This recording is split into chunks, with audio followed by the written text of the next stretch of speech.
Hello, everyone, and welcome to the show.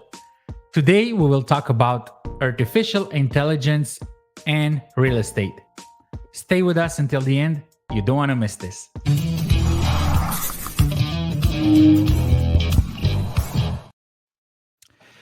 Christopher, AI is transforming the real estate industry by automating tasks like property listings, property evaluations, and neighborhood analysis, allowing agents to shift their focus toward building deeper relationship with clients.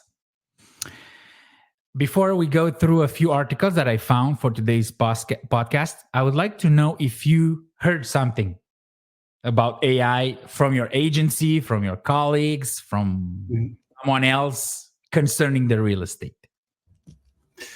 Yeah, well, Dragos, it's kind of weird. Very little.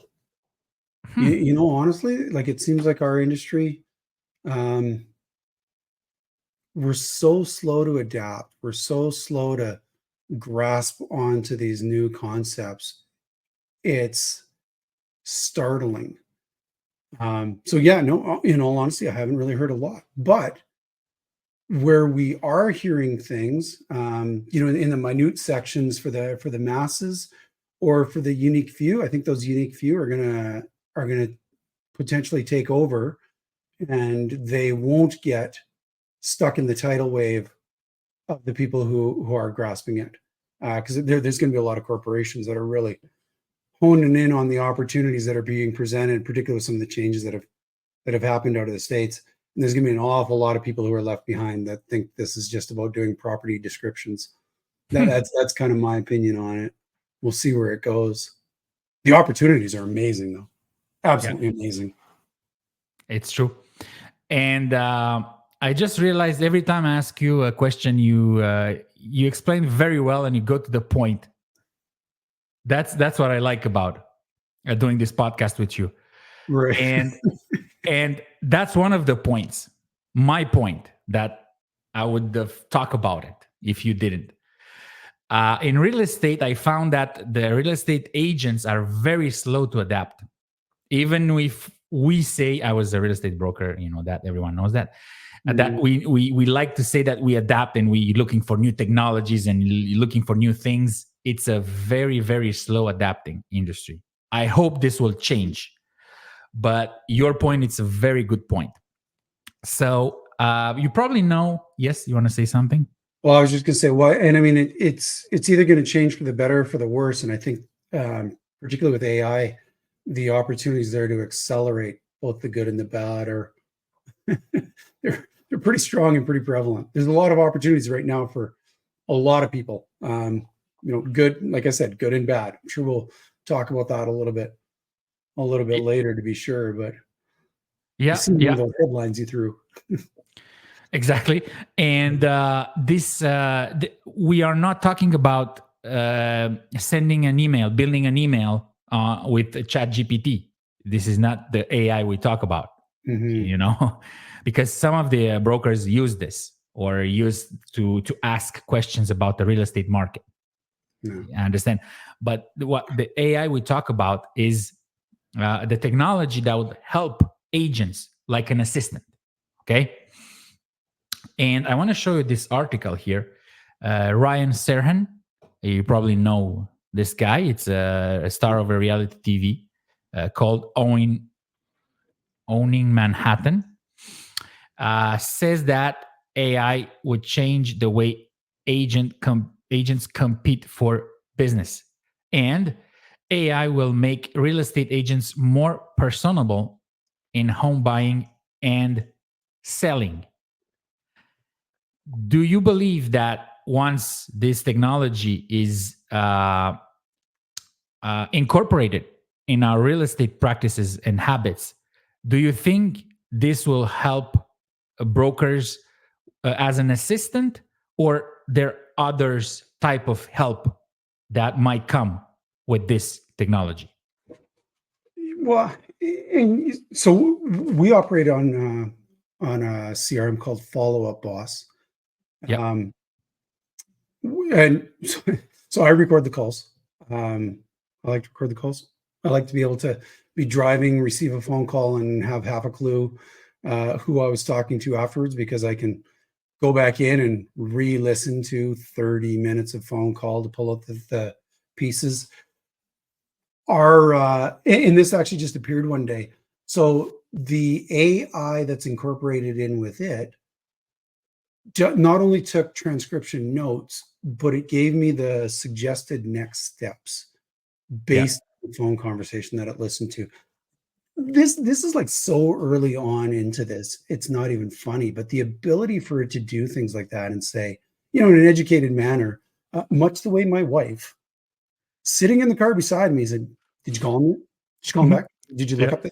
Yeah. Like you've got something that actually can do this now, and you may not even have to worry about taking notes, but you got to adapt to it, right? It's like, so I guess, John, I'm going to do up a CMA for you, and I'm going to send you those 3 points that we talked about, so that it records it into the the transcription. It's the ultimate assistant. It's Exactly. like, hey AI, I gotta call John back. Can you remind me who they are? Yeah, John is a luxury buyer with a family of 4, 3 kids and a dog. You know what I mean? Like it'll tell you all this stuff. Don't forget to ask John about his kid going to university. Like it will be the ultimate assistant, Oh yeah. like Serhant was talking about, for making you actually seem better. Greg, I'm going to admit something that I really shouldn't be admitting here right now. Go. I can't keep two people's mind, or two people's names in my mind at the same time. Like if I've got 3 clients at a time, I'm going to forget one of their names. Absolutely 100%. Like forget about all the other stuff. But with the AI acting as your assistant, and it cueing you on little things before the calls come in, the opportunities are amazing. Even just market updates, and it's the potential behind it is almost unfathomable. Yeah. But we have to learn how to use it. Exactly. Yeah. And that's something that I have. I also have a system, a CRM, which is it's perform way more performant than Follow Up Boss. So I know exactly what you're talking about. And this was something that will help anyone, including agents. It's exactly this feature, and you can Love it. do everything. So, for example, you can say send a CMA and evaluate this address. I don't know, 123 Light Boulevard in Calgary, and he'll do it. The AI will do it in a Yeah. few seconds. Send an email to that person without you doing anything. So, one of the things that I find really common with realtors is we never want to seem like we don't know what we're talking about. And so the amount of realtors that will just, and I guess this is probably true of any salespeople, but the amount of realtors that will just give up answers. Yeah. They have no clue if there's any, like, is there any accuracy to it whatsoever? Is it just your gut feel? Is it kind of, yeah, but this helps our ability to give an answer and not just say, I don't know. Let me get back to you, which is a much better answer than something that's incorrect. But you actually could go back with someone and sort of educated saying that. Yeah, that system is as when you are on in my case, when you are on desktop. Mobile will come later, but when you are on desktop and you talk to that person through a phone line, and this is exactly what that AI system will do. If that detects, the AI will detect a question. What about the prices in North Calgary? I don't know. And because everything is linked, the AI will have 3 suggestions or 5 suggestions of the answer. Okay, immediately. Yeah. So you can choose one, and really well formulated. And please forgive me. That all that. Yeah. It's amazing. I love it. The whole Mission Impossible. Yeah. Well, you're going to say something, and I'm just going to go like this. Mm-hmm. I'm going to have the answer to that. Exactly. If some guy back there is feeding me the answers through the earpiece, Exactly. It's true. that guy It's just true. happens to be AI. Yeah. And see, with what I was talking about, the real estate has been historically slow to modernize. Okay. It's Ryan who says that, not us, but we said it at the beginning. But AI is changing that, hopefully. And the integration of artificial intelligence is transforming how buyers and sellers interact with agents, fundamentally altering competitive dynamics in the industry. So it's exactly what we said here. And of course, buying a home is the single largest investment in most Americans making their life, which makes real estate a business where greater success can be achieved with greater personal touch on the part of the agent. Yeah. Okay. So Serhant says the big advantage he sees in use of AI is having more time for real estate agent to provide personalized attentions to their clients. The products in sale is no longer just the skill set. It is the attention to the skill set.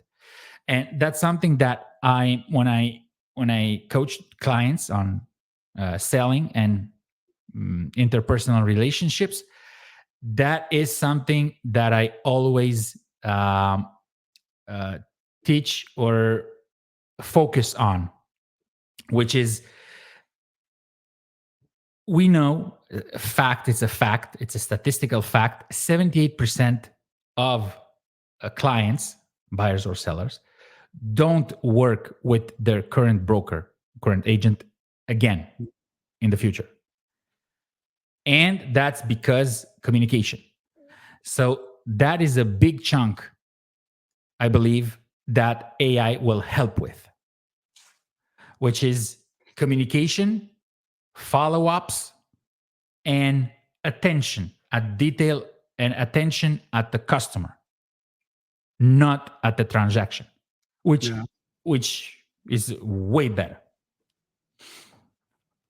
You know, imagine being able to en masse put together a personalized video that does a market update that is specific to their community and their property type. Exactly. Hey, Dragos, hey, name. And this is actually me talking. Exactly. So me doing the actual. Hey, Dragos, this is Chris. Listen, I just wanted to touch base. Wanted to let you know that home values in your area are up. They're actually up 20%. Do you know what I mean? Like, and it substitutes little bits in there. So you are interacting with your people in a much more meaningful way than you ever were able to before. Unless you were actually making those phone calls or doing a presentation with them through something like video, but to the masses. So you could actually be doing this, record it once, very systematically, but pulling in really relevant, useful information that is super applicable to them and staying in touch versus like you said, we lose 80% of our old clients because we don't stay in touch with them. Yeah. And if we do, it's kind of just, hey, John, how is your family? Do you know someone, family and friends that want to sell their home? I hope you have a great day. Happy Christmas, Happy New Year, and Happy Easter. Yeah, right. Like just super high level, or the complete opposite way, which is probably even more dangerous, is we should really get together for a dinner one of these days. It's like, wow, how many clients can you go to dinners with before you're out of a job because you're too busy socializing? Exactly. And that's the stuff that really did build the business for the heavy amounts of people interacting with your clients. So it's true. It's true. Yeah. Being able to integrate, I think, is going to be paramount for the next realtor. And even if you don't need that, you haven't needed that in the past, the next guy is going to be doing it, and he's going to beat you because he is doing it. So of course, people aren't going to even realize just how to the masses it is. Exactly. It's the right word, to the masses, because we don't treat people like numbers, but it's true that it's a numbers game. So a realtor that calls 100 people, that realtor will have probably 3, 4, 5 listings or buyers. Yeah. If you do it consistently, you can even go to 8, 10 out of 100. Okay. Or 12 if I'm saying, like a master, and you call the same person for 20 years, you're probably going to have like 12, 13, 14, 15% success rate. Mhm. So you understand that that's numbers. So when we will be able to call 1,000 people around you that already asked for information, and the AI robot will have your voice and will take the information from Kriya, realtor.ca. It'll just be like automatic, and the cost will be close to nothing, maybe 7 cents for a minute of a call, or the robot that you rent, Yeah. whatever, Yeah, which is exactly. nothing. Well, I and remember sorry, go on. when I started the real estate, like as I started real estate in 2002, but as a real estate broker in 2009, and we still had to do advertising in newspapers for about a year, 2 years, until like 2011. A lot of people were doing that, telling you, do newspapers, do it, whatever money you make, put in newspapers. And I couldn't believe how many people did that and how many people lost their money. Mhm. It's amazing. It's amazing. Okay. And the cost of doing real estate was so high before 2009. It was even higher, and Yeah, also very time true. consuming. You had to have the book, the listings, like printed listings in a book. That was Quebec. I had my license like 1 year after that system changed to Centris, which is a Really? automated MLS. Wow. It's called Edgar, and there's a big listings. Every office has a big book with listings inside, which were not most of them, but a lot of them were already sold, or Yeah. expired. So Can you imagine you that in a massively hot market? oh my god. How? Like, Ay, ay, ay, ay, ay, ay, ay. Exactly. the advances have So been pretty amazing. yeah. Can't even And imagine the Jetsons, of next year. It's going to be, yeah, you it's know going to that be interesting. the last 50 years have I don't remember exactly how many times the technology evaluated in comparison with the last 2,000 years. Yeah. Oh God. Yeah. And it's just accelerating. It's accelerating, Well, and that rocket ship. also makes people anxious. Also, you understand the human being, because it's too much change, Mhm. But probably we will have this in our ADN, um, and DNA, and Yeah. we will go through it with the changes. And yes, go ahead. Well, sorry, I was just going to say, when Siri and Alexa Alexa. all came out, yeah, I Yeah, was like, yeah. no way. There is no way in hell that I'm going to have a device sitting there And listening to listening. every word I Yeah. say, just waiting for me to prompt. Like, it's just not happening. It's not worth it, right? Like, I have a remote control. I can turn the TV on. I can turn the volume. Like, I can do all these things anyway. Now, just a couple years later, and I am very technology averse, but now just a few years later, our blinds, our lights, our TV, our stereo, like all of that is all controlled through the program now. Like all of it is voice controlled, Wow. and more could be in there as well. We do facial locks. I'm probably just a couple months away from putting on some sort of facial recognition lock onto the door as well, so that when Oh I'm yeah. holding the bags of groceries, I don't have to key in the number. Like, Yeah, how biometrical identification. They come with this, an iris for the eyes. That's yeah, even more high tech for the eyes. But even for the face and everything, it's okay. It's really hard to hack yeah. biometrical. The new iPhone, I mean, I Yeah, haven't actually exactly. witnessed this yet, but it does eye tracking. So you can set it up so that you Yeah. don't actually even have to touch the screen, dirty it all up with your greasy fingers. You just kind of look and pause where you're doing the buttons. Like, I don't know, man. We're almost there. Yeah. So concerning the AI, so some companies think that it's time you should use AI to buy your home. And the new industry rules about a home buyer's real estate agent get paid our property recounting among housing experts and the tech sector. You know that NAR NAR Yep. in the States The National had Association of Realtors. a ruling, with they had to pay, I don't remember the amount, because of the same thing that happens here. The listing agents Yeah. will negotiate the fees of a buyer agent, so that you cannot do that in the States anymore, and probably will come to Canada. So this what they say, at 2-3% commission, which is one side of the listing, right, on the median price would be $10,000, right? And many entrepreneurs see an opportunity to automate away the middleman, even as some consumer advocates say is not too fast.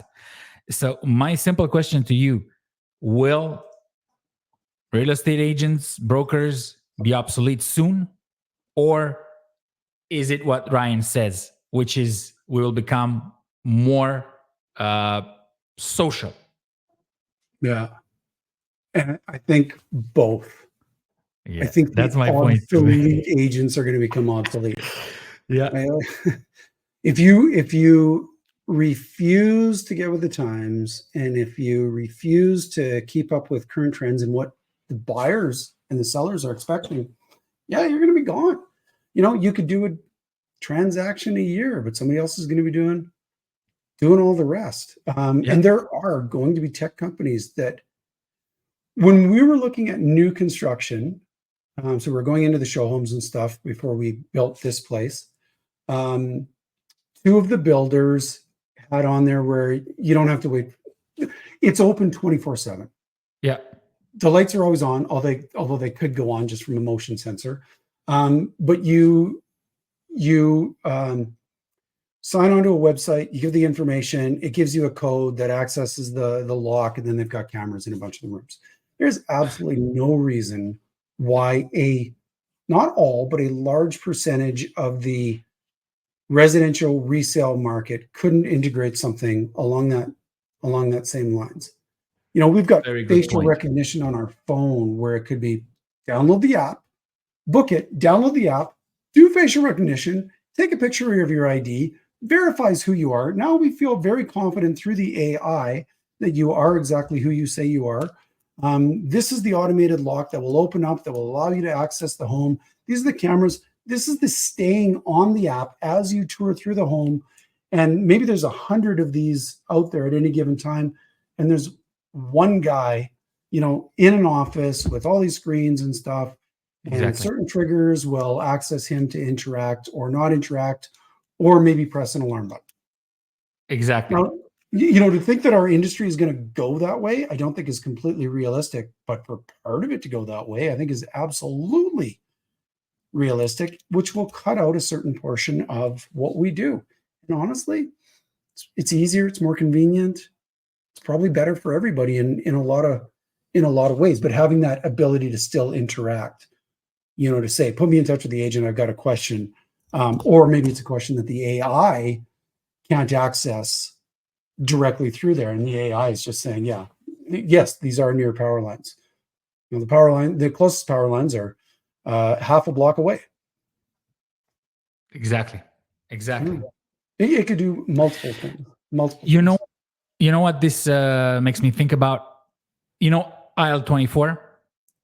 The store we have. I don't know if there's here in Edmonton. There are a few of them. Aisle 24. So that's like a 7-Eleven, a convenience store, but no employees. So you have to register, put your credit card, download an app, blah blah blah. You get in. There's like a security. You have to close the door to open the second door, whatever. So everything is automated. So you can buy us a bag of chips and I don't know, a pop, right? And maybe some candy, and that will be charged on a credit card automatically. Yeah. Because they have AI and they have people in other countries that monitor through cameras. So the AI will do exactly everything, and the person just confirms by looking at the camera when you buy that the AI did a great job. And with the time, they don't even need the people who monitor this because the AI is trained. You understand? Yeah. Well, So and when the self-serve checkouts came to the grocery yeah, stores, everybody was like, "Well, that'll never work. Everybody's just going to walk out with everything." Well, no, they don't. There is a certain amount of theft, but the theft, is kind of counterbalanced by um, the minimization of employee wages that the exactly. stores have to pay, and they did the scales. Like they figured out a way to make it so that it does work, right? I don't know Yeah, where it's at. It's been a while since I've seen that, but Amazon was talking about doing their own grocery stores that were just exactly like you yeah, said, yeah, where people walk in, they just walk back out again. yeah. You know? Everything gets It scanned. exists with aisle 27, aisle 24, I because have there's no no idea that was there. 27 hours in a day. Totally got to Google that now. Yeah, yeah. Aisle, like an aisle 24. That's the Yeah, name of the store on Jasper. I have one here. interesting. I might drive up to Edmonton just to get a Coke from that store. Yeah, yes. Well, call me before. Call me before. Okay, perfect. Yeah, yeah. I'll show you. I'll show you what it is. And see here, what we was talking about. The same thing. Did you read the article before? Yeah, this fly home looks really interesting. So the Fly Homes, a Seattle-based real estate tech company, Yeah, so it bills itself as the world's first AI-powered home search. So they build a system, and the way that they designed, it's almost like you're talking to a local real estate agent, and to be able to answer not all your question because it's not human, of course, but maybe 80% of the question, which yeah, is exactly what we talked about. If we do 80% of the job, not us, but like the AI, then we can concentrate that 20% for 80% of results, which is makes sense. yeah. 80/20 rule, right? Exactly. Mhm. So So this, just before yep, you fly past that, the fly homes I thought was really interesting. I think in principle, it's amazing. And I think these guys are going to set off a few other tech companies, or maybe they'll perfect their stuff where it actually does make sense. I don't think the way they've got it set up, and from the brief amount that I was looking at it, that it is anywhere near what they kind of state it is yet. But the exactly. opportunities to take it there are, instead of looking at being decades away, we're years away from it really having a big impact now. I mean, you can do, talking about the facial recognition, you can do photo recognition that'll tell you whether a property looks like it's high end or low end. It'll have certain things in the algorithm that it looks for to say that this is a higher end home based on floor heights, ceiling heights, differences in ceilings, materials that it looks like it's reading, like just hundreds and thousands and thousands of different parameters that it can look at, run Yep, through an algorithm, and start making some really smart assessments. You like this home, these are similar homes based on what you like. Netflix does it.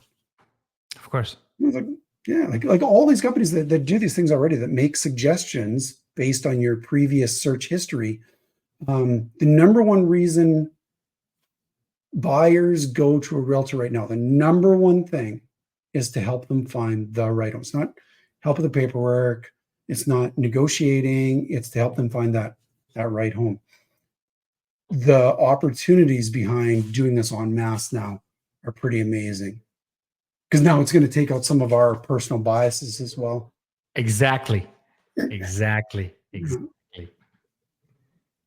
Yeah. I'm Yeah. interested where it goes. Me too. And with every opportunity comes some risks, right? And I want to talk about the risks. Scary, Yeah, in huge risk, scary. because when you use artificial intelligence, a powerful system can help us, but the same powerful system can hurt us, Yeah. right? And I don't want to get into the warning from a lot of experts about the generative artificial intelligence, which is higher power, let's say, than regular ChatGPT, and also Elon Musk with the warnings about what can happen if we don't, if we're not taking the time to build a system that will help us with very few inconvenience, very few Yeah. errors or risks. So the industry fears become a reality as scammers embrace AI. Okay, and I want to talk to you about this situation. So, representative from Florida Title and Trust logged into a Zoom meeting with Margaret McCartney to verify her identity before moving forward with the sale of her vacant property in Hallandale Beach. Obviously, that's why there's an article about it. It didn't go as planned. So instead of meeting McCartney, they joined the call with an AI deepfake impersonating an older woman. Local 10 News reported. So it shocked me to see a video that was clearly not a person. Florida Title and Trust President Lauren Albrecht told the outlet. So the scammer used the photo of a 76-year-old missing woman from California to create the McCartney deepfake. They have doctor license and a password with the photo and accepted an offer of $52,000 for the land. Thankfully, the scammers did not do a very good job. This is a story that ends well, but that's not the case of a lot of them. Yeah. So my question to you is, obviously there's risk. There's no reward without risk. We are willing to take the risk as people. But have you heard any story lately about someone who was scammed by AI, or something happened with the AI that was not supposed to happen? Yeah. Well, and I honestly can't say that I've heard any stories myself, but it's funny that this comes up now, because it was just yesterday I received one of the multitudes of phone calls that I get that are either telemarketers or scammers, right? Spammers and scammers. I get like 10 a day. Yeah. And what happens with mine a lot is the immediate hang up. Yeah. Always looks like a local number because they can fake that very easily. And it's the hang up. So, hello. And it had me immediately wondering, hey, I wonder if by chance this is one of those. Yeah, they're recording our voice. Yeah, really. Yeah, exactly. Recording our voice and then calling the bank with the AI technology. I know. And as much as I Me know, too. I thought about this. Yeah, right. Like, and we know better than to say certain words, but we say them. Like I will say it on a continual basis. And I mean, for us putting our voices out there onto public where it's super publicly accessible, and then being able to record that and bake out my own sister could be fairly easily picked up with this. The average person who doesn't have it out there on a video like this, there's still we're on the phone multitudes of times with things that'll get us to say certain things, and quite often we will offer up those things without any hesitation. Oh my gosh, is that a dog I heard in the background? Yes. Oh yeah, I've got a little pet. Oh, what's his name? Rufus. Boom. They got your password. Exactly. It's really not all that complicated. And now with the deep fake stuff, I could literally have a conversation, full-on conversation, questions, answers, the whole shoot and match with someone that I think is my sister. It's not her. And that's potential now, but there's always that little element of something is just a little off with it, like was the case with this video. Give it another 6 months to a year. This is going to be not $1 million industry. This is going to be a billions upon billion dollar industry for the scammers. No bones about it. They will invest in time, effort, and money. There'll be a lot that don't, and so they still come off really hokey. But we had it was about a decade ago now, but we had a scammer that had tried to make a real estate purchase, 2.3 million, I think it was, here in the city, and we're was one of my agents. So I said, do your due diligence on this. Make sure you're getting all your I's crossed and your T's. Yeah. So they sent through the information. I'm like, send it over to me. Let me look at it. The agent did not look at the copies of the ID that were sent through, and it was from fakeid.com. And it had the watermark on it still. They didn't even bother removing the watermark. I think for $10 you could get an actual fake ID. They just stole the picture offline. So many of the scammers and spammers out there are just lazy beyond all belief. But to take it that little bit further, like seriously, not all that difficult. We're going to definitely have to develop the AI to fight the AI that are being used on a regular. Antivirus. That was the viruses and then the antiviruses, and there's always this. There's always this. Yeah. I shudder at the thought of the prospects coming up, and the opportunities for those guys. The dark side of the web. It's true. Yeah.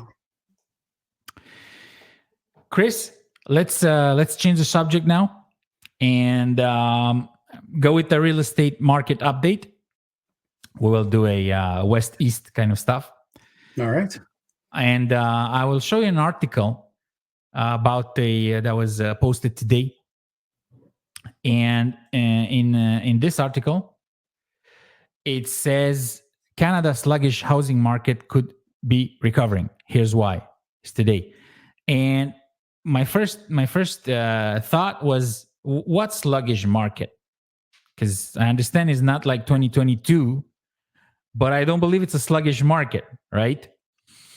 Yeah. And it says, according to the Royal LePage house price surveys released Thursday, the aggregate price of a home in Canada compared with this time last year increased 1.6% in the third quarter of 2024. And Royal LePage forecast that further interest rate cuts could mean an early spring housing market boost in Canada. So, can you explain that sluggish and maybe better market, in your opinion? Because I believe that it's a very good market everywhere in Canada. Yeah. Well, you're in Edmonton, right? And you guys are flying. Yeah, you are the jewel of the nation right now. Calgary slowed quite a bit actually over what we were, because we were hot, like insanely hot. But I do think those major markets like Toronto and Vancouver, Ottawa to a little bit of a lesser extent, that were so overheated for so long, had seen a bit of a quelling in what they were looking at, and massive amounts of inventory too. It seems like that it's always the case. If sales slow, inventory rises drastically. If sales rise, inventory, it's human nature, I guess, to do the opposite of what we should be doing. But it's kind of looking right now, like things are gonna be picking up a little bit for the fall and then into the spring market across Canada. We're very fortunate here that we haven't seen that decrease. We finally did some increases, but looking nationally, I do think I have seen a bit of a sluggish market. If you look at some of those stats, but you're lucky they're in Edmonton. Yeah, strong. I wish I could have been a real estate broker in Alberta as well. Not. No, I really love real estate. But I didn't want to continue as a broker. Yeah, fair. I will continue with investing and coaching, but doing it as a real estate broker, I lost my passion about it after 14 years. Yeah, but I still love the real estate and everything about it. When there's such a strong human element to real estate, which really makes it topsy-turvy, right? Yeah, exactly. And hard to, the debt ratios in Canada right now versus the debt ratios in the States, which is astounding that they are so much lower than ours. Where that turns to interest rates going in the future now, whereas we were expecting lower rates and that kind of driving a lot of the market, and now we need lower rates, but can we have them? Because our last episode was talking about the difference of what happens to productivity? What happens to the gross domestic product if the rates become really substantially different? And I think we might be at risk of that happening again. These ridiculously lower rates may not happen here, or they may causing a real rift between the US and the Canada rates. Yeah. And I trade. So this is one of my websites that I look at for the economic indicators, which are good for real estate also, and rates. So today, the inflation rate month over month, so excluding food and energy, rose by 0.3%. Yeah. And the experts said they will the core inflation will only rose by 0.2. So it rose a little bit higher, but on the market today, that wasn't a market change. So Wall Street and the bankers and they weren't like unhappy that the inflation rate was higher than projected. The same here. See. So inflation rate in the month of September was 0.2%, higher than projected. Also, again, and this is higher than projected, but lower than previous. Okay, so now because I have a lot of experience, those are perfect numbers for the market to stay linear. Let's say, like sideways. Okay. Right. Because it's close to what they thought. Okay.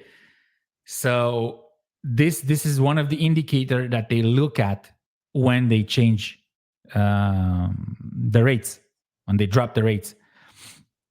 Also, so do you think this means then that it's looking like rates will stay the same, or drop or stay the same? Yeah. That's for now. As close as we get to the decision day, then I can speculate differently.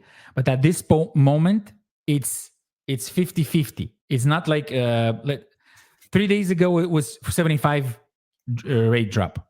Yeah. 25% stayed the same. Now it's 50-50 in my opinion, and also the experts 50-50.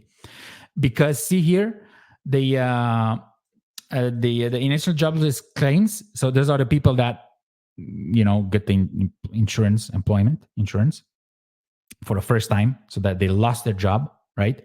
Previous was 225,000. This is every week, and the projected was 230 and 227. Okay, so a little bit higher, but now it's 258,000. So that means there's less jobs. That means there will be less inflation.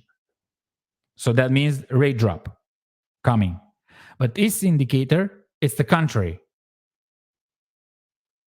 Stay the same because the inflation is higher than it's supposed to be. So they don't need higher inflation. You understand?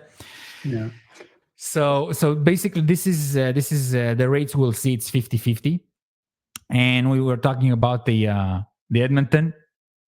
So Rail LePage, the same report, shows that year-over-year growth among luxury markets in Canada during the first 8 months is higher, and especially in Edmonton. Okay, so the high demand for affordable homes in Edmonton resale market is making its way up to the price point ladder to the luxury segment, once considered among the city's sleepier real estate concerns. And that's what I heard also, that Edmonton was not that active in the resale market for years. Mm-hmm. Yeah, all of Alberta was just very, very flat. Very flat across the board. Sales, pricing, everything for the longest period of time. But now those, that diverging market, investors into these small, affordable places. And if you're actually moving out here, the ability to get a nice big place with a huge chunk of land, versus being in a downtown condo in the core of Toronto, it's got some appeal. Yeah, exactly. Let's finish with Calgary and then go to Toronto East. So Calgary condo inventories are surging, but prices aren't coming down. Okay. Let me see here. Okay. So this is here Calgary. So between August 2023 and August 2024, obviously like a year, the inventory grew 52% in Calgary. In Vancouver, grew less. Halifax, City of Edmonton, Ottawa, Greater Toronto area, we see all this. But in Calgary, grew by 52%. What change that 52% made to the market? Well, and I think there's a number of things, but not ever the smallest of it. As Warren Buffett said, whatever people are doing, do the opposite, you'll do well. Like it really is. It's just human nature. Things are going to keep climbing. Things are going to keep climbing. I'm going to wait till they max out. And most people kind of miss the market on that. The rental market has decreased a fair bit as well over the last little bit. Like it's really taken a soften. So I think a lot of people now are like, well, the place has been vacant or the tenants are finally gone. So I'm going to list it now because my realtor told me that, it'll sell better and for a higher price if there's not tenants inside that are, barring the showings for all intents and purposes. So yeah, we're seeing a lot more stuff on the market. I got a call earlier today from a Vancouver investor who was very interested in seeing this property that just came on the market. Well, let me pull it up real quick. 0 days on market. Oh, wait a minute. Cumulative days on market is showing 91. So then I go back into the history, and it had been terminated 4 times after 3 months each time, and they've come down a little bit off their. I think this one was $325,000 price point. We've got a ton of properties, resale properties, condos on the market right now that are vacant. Like a ton of them. And we've got that in the midst of a housing crisis where we need more rentals to be built.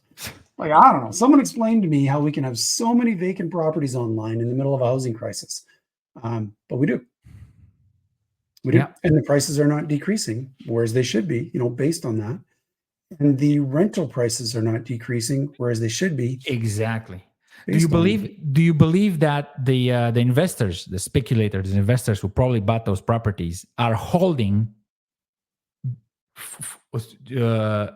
in order for the price to stay up? Yeah. And honestly, I don't know.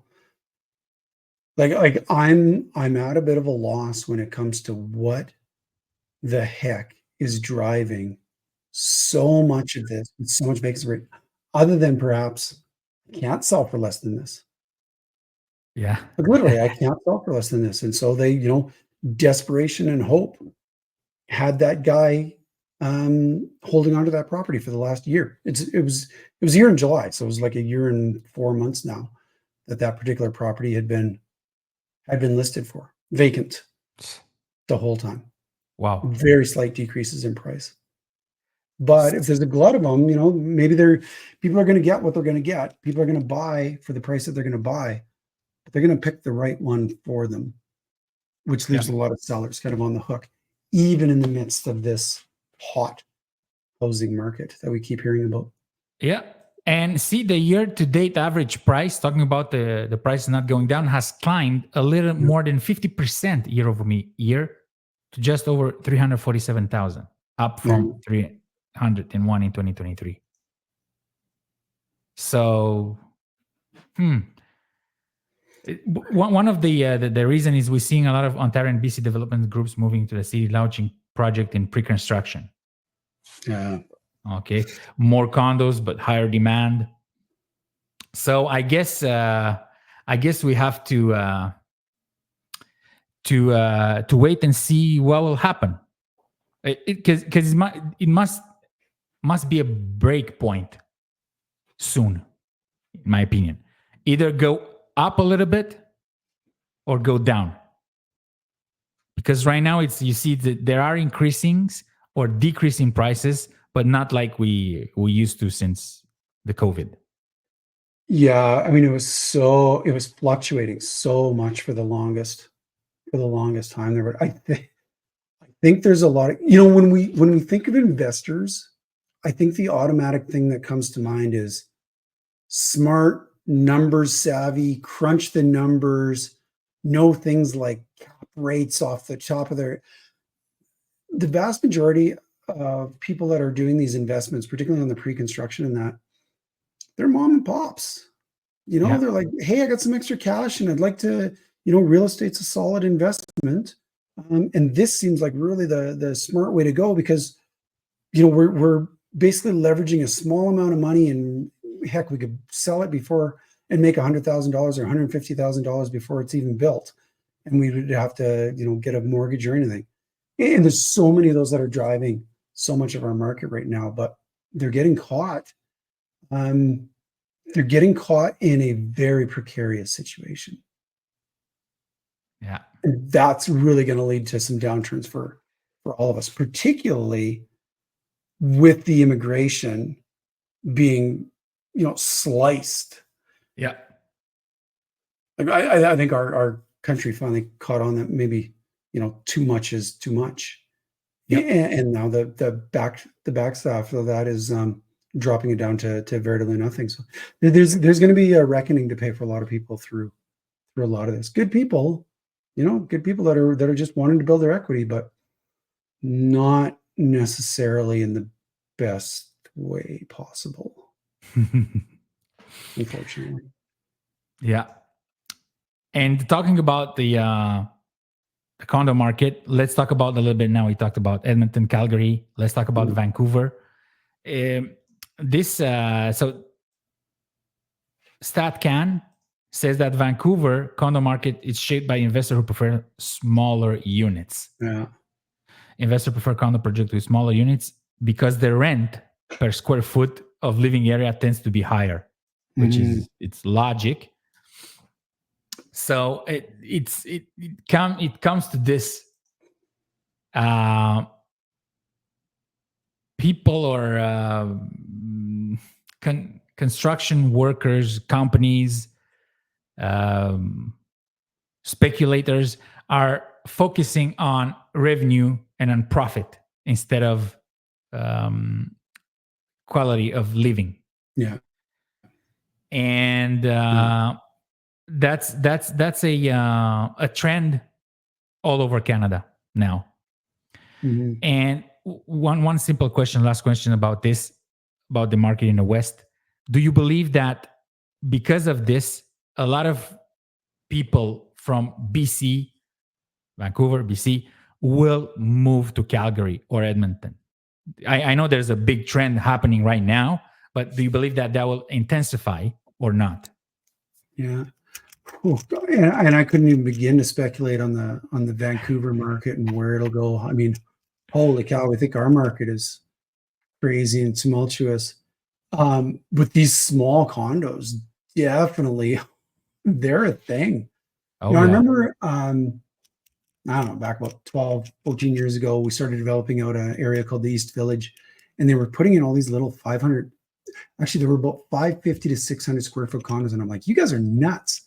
Nobody's going to live in those. Like Calgarians particularly, we like our space, right? Yeah. They sold, they're out there. And now we're starting to see the 400 square foot condos. 400 square foot. That's crazy and ridiculous, but they're becoming more and more commonplace.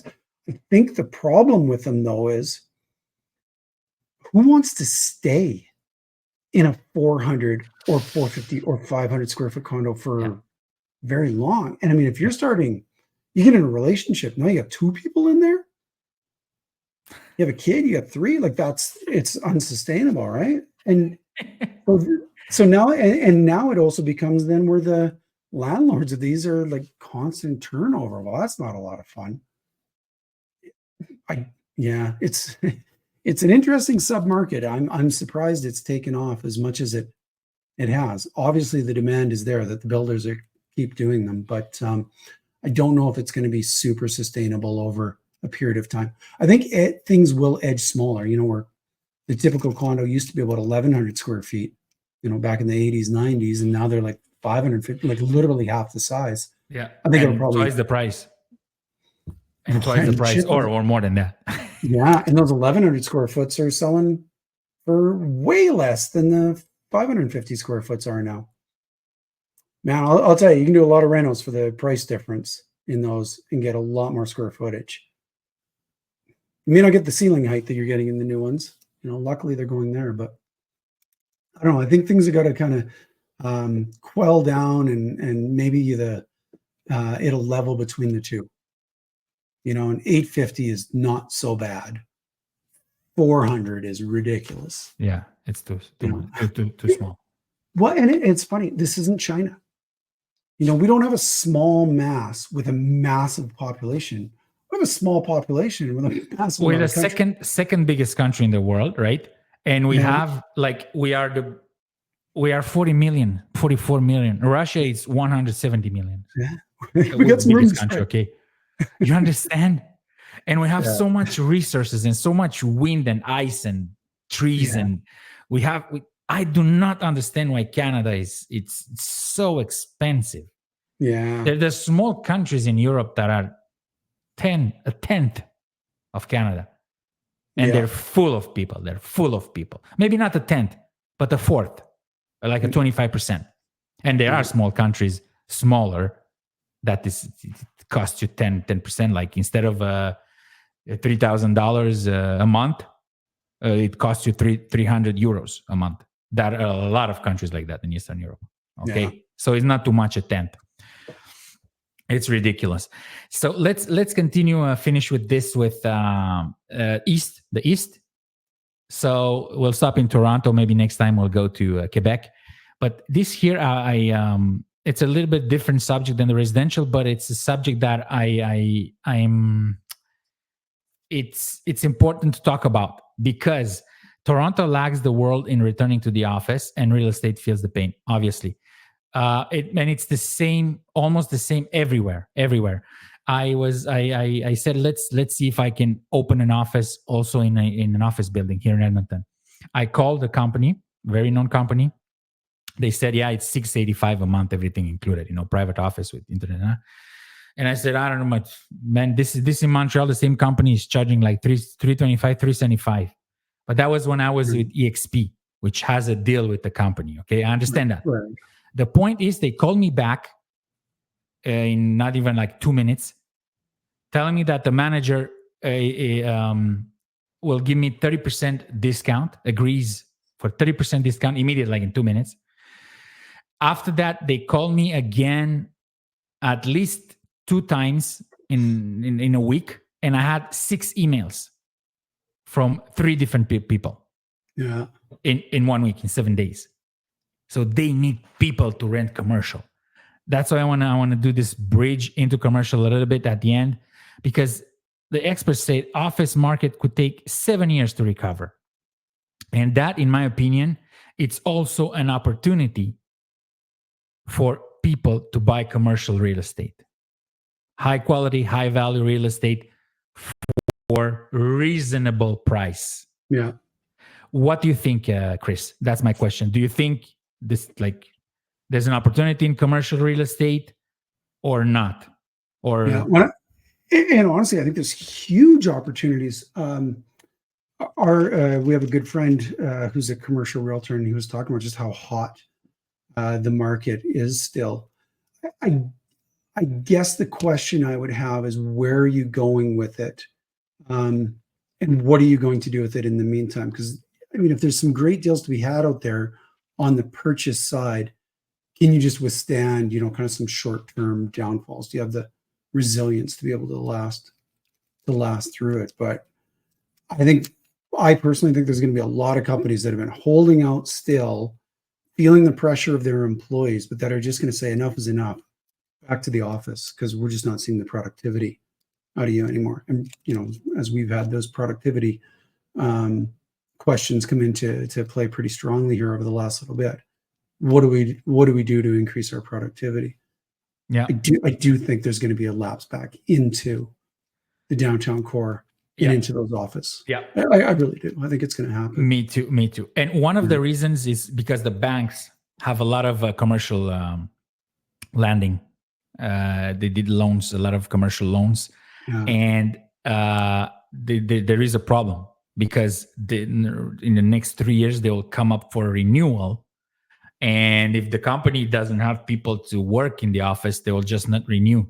So banks, a lot of banks and Canadian banks have a lot of commercial loans that if they come up and they don't renew, there will be a big problem with it for the Yeah. banks.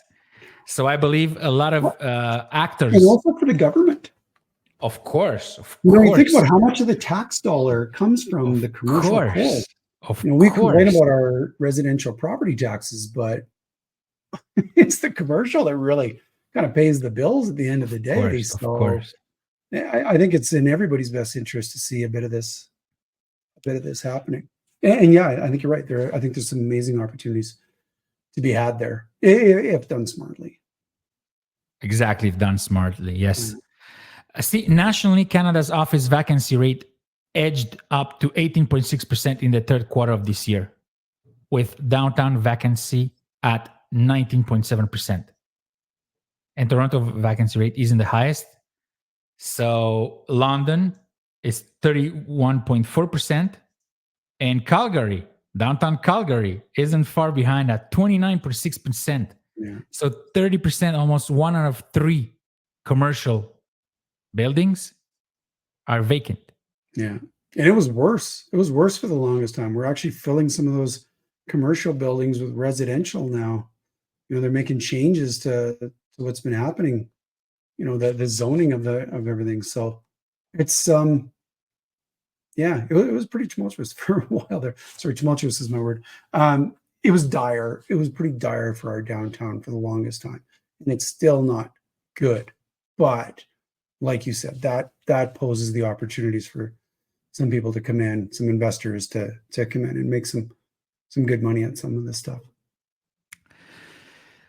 Chris, let's wrap up the podcast with this Toronto home price. I remember that we talked about the home prices that are not going up at all. Yeah. Yeah. And this chart, I wanted to finish with this. It's in Toronto. So the composite benchmark price of a home across the Greater Toronto area right now, September 2024, is at $1,068,000. In March 22, that price was 1.322. Yeah. So it's 250,000 less than 3 years ago. That's the last question of today's podcast. Do you believe that the trend, I'm not talking about commercial, I'm talking about residential, and not only Calgary, Edmonton, and West and East, all over Canada. Do you believe that the next year we will see either sideways as a prices, or will the prices go down? Yeah, and honestly, I think probably more sideways. I don't think we're going to see many more massive decreases. Well, and the CMHC insured mortgages moving from 1 to 1.5. Yeah, I think it's for exactly things like this, like the market that's decreased so much within this certain price point, and then them just trying to do what they can to rejuvenate it. The government doesn't have an easy spot on this in one way. We've got a affordability crisis that's been going on, which means, in order for people to get into home ownership, they got to be able to afford to get there. And so we've got to deal with that, which means lowering prices. But if you lower prices, there's homeowners that have built their life savings, their equity in that. You can't have both sides of that coin, right? So I think they're going to do what they can to bolster prices, but still see people being able to afford to get in. And as strange as that may sound, even in price points that are over $1 million, while we're talking about affordability and then making things easier to get into a $1.5 million home, or 1.4999, it's yeah. But because they're playing both sides of the coin there as well, and because it's everything in their dog is affecting our economic situations here. I predict flat. I think Calgary is going to see some increases, but Mm-hmm. not crazy increases. I think a lot of the rest of the country is going to see flat, and I think Edmonton's going to be the golden child of price increases and rising equity in the country for this next year. That's my prediction. Me too. I predict Edmonton as well, and the reason is that when we came here, there was two companies. Landmark here. I don't know if you have it in Calgary, but it's a big company here in Edmonton. And then another company, Cantiro, and Streetside Development. Yeah, that's the third company. So all of them had a model of a townhome, the smallest one in the middle, with quartz and high-end ventilation system with filters and everything, good windows, and a garage at the first level. Okay, so those homes were built on a slab, like it's not with a basement. You understand those model and 3 floors, right? The first one is just a little bit like a room with electrical stuff in the garage, and then you have 2 levels. And it was $298, taxes included. Last year. How much? Last year. Dragos, how much this year? It's $368, the same model. $70,000, man. Yeah. That's a I cannot nice believe it. And I was here. I saw the models. I saw the available addresses. You understand? So this is not like an internet article. It's my experience. $70,000 in 1 year. And that's a very nice investment for somebody that bought in. And that's a heart-wrenching thing. That's for somebody that's just looking at getting into it, knowing both sides of that. It's a double-sided coin. Yeah. Chris, we did everything we had to do today. Do you have something else to add? Dragos, we covered off so much there. My head's spinning. Spinning with the AI. Yeah. That's good, man. That's good. So I would say thank you, everyone, for listening and for your support.